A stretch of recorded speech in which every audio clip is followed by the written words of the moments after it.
Hey everybody, my name is Trevor. I am the Knife Knight. And we are the Knife Knights and friends. Today we're going to be taking a look at the latest Knife Knights project, One Time Mirage.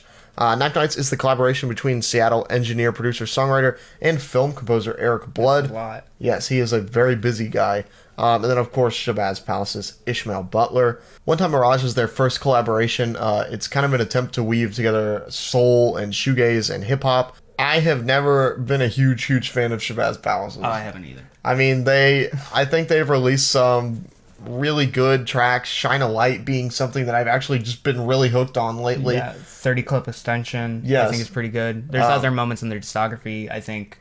But moments like, I think it's called Black Up, and their last two albums they dropped that I can't remember. The Quasars like duo or whatever. They just have not been my cup of tea. I like a lot of like Shabazz Palace's like does. They feel very lush and luxurious and just full of. They feel very wealthy and opulent. And I really love this concept of breaking up the album into suites like a classical composer would. But a lot of this just gets lost, I feel like, in the lyricism and the actual music that they make. Like I said, Shine a Light just feels like I just got done at the opera house and I'm walking back into like my huge marble palace, you know? Hence the name Shabazz Palaces.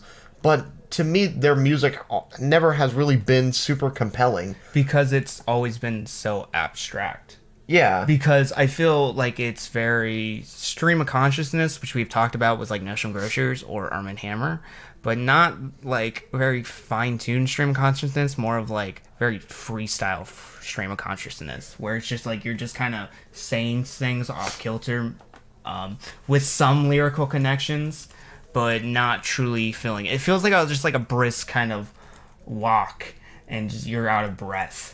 That's always been like his... And you have to go home. Performance style has been that. Just it's always been off-kilter. I enjoy that styling, but I can only enjoy so much, so that's why I enjoy the overall length of this project, because I think it is lyrically cut down to the bare essentials of what it needs to be. Yeah. I think the production is a little bit more consistent. I do enjoy the spaciness. I enjoy the guitars used throughout because they provide some atmosphere, so it's like spaceless void. I feel like the car and the album are kind of driving through this whatever void. It looks very like 80s inspired. Yeah. Back to, I guess, the whole Knife Knights collaboration.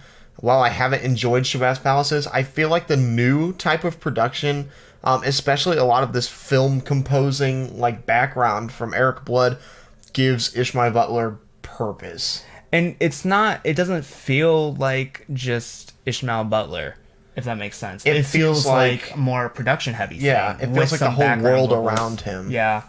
When you compare the two, Ishmael Butler is the weaker of the two sides, I guess. Not to say I don't like his performances on here, but I feel like sometimes it's hard for me to pay attention.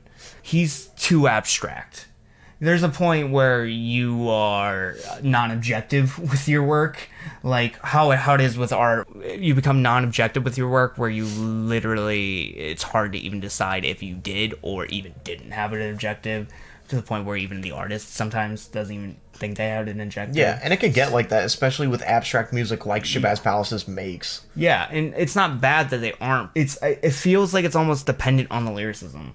Yeah. Which, if it's non-objective, that's not good. If the lyricism lacks, then the whole record means nothing. Whereas this is, since it does have this backing, it does have background vocals, it does feel like the spacey void, it does feel cinematic, it is short, it isn't 2 albums, it isn't 60 minutes or anything like that. It's okay. I had an okay time with this. It's something I would go back and revisit and see if I did enjoy it more, but I think Ishmael Butler is the thing that throws me off about this. Mm-hmm. I just feel like he hasn't found a style that's really kind of worth really anything to listen to. Because I think Shine the Light is one of his best moments. Let's go back to that. But it isn't like his normal self, if that makes sense. Oh yeah, this was like this is a very standout moment, because you go and listen to other Shabazz songs, you listen to the full Shabazz discography, there's nothing quite like it. Mm-hmm. And they're never I don't think there ever will be unless he just decides explicitly, hey, you know that song I made? There's never anything else. This is a very off moment for him, and it's like ironic that it became so well known and so well received because it's not him. Yeah. It's not his typical style. And going through this, it's kind of grasping at straws for just understanding of even like concepts of this record, and that's how I always feel with Shabazz Palaces and Ishmael Butler. Even with like some of his other work of like that one track he released for Adult Swim with 106 Point Never, yeah, their 319 collaboration, I feel like I was just kind of picking at straws, and I was more attached to the performances sometimes, but with this I feel like performance is kind of lacking at times, and lyricism is definitely lacking, and it's hard to kind of get through some of his moments. And I do like him, but I just wish he was like, personally I enjoy experimental hip-hop, abstract hip-hop. It's kind of like an edge for me. Like, sometimes I'll enjoy it, sometimes I won't. There's a difference between the two, I think. It's more importantly with lyricism and how it flows and how it breathes. Sure. I think the like kind of the way the topics are explored on the record is the main key to everything. But like, this is just too slow for me. It is, and it's okay. Like, I enjoy their risk to kind of push hip hop further, and I just think they can find a way to push hip hop forward. They don't have to make moments like Shine a Light, but I think they also don't need to say too much either. I think there's the reason why this works better than some Shabazz Palaces' work, in my opinion, because I think it is independent fully on Ishmael. Yeah, that's it. Yeah. Shabazz Palaces too, I think, very regularly puts Ishmael at the front, like on the front line to represent everything, you know. But maybe it shouldn't be so. Maybe he needs a break to let some other people do their thing. Knife Knights, I think, is a step in the right direction for Shabazz Palaces, but I don't think that they're at that point where I can be a fan yet of Ishmael, of the work that he makes, and of, I guess, not what he stands for, but like what kind of projects he wants to make.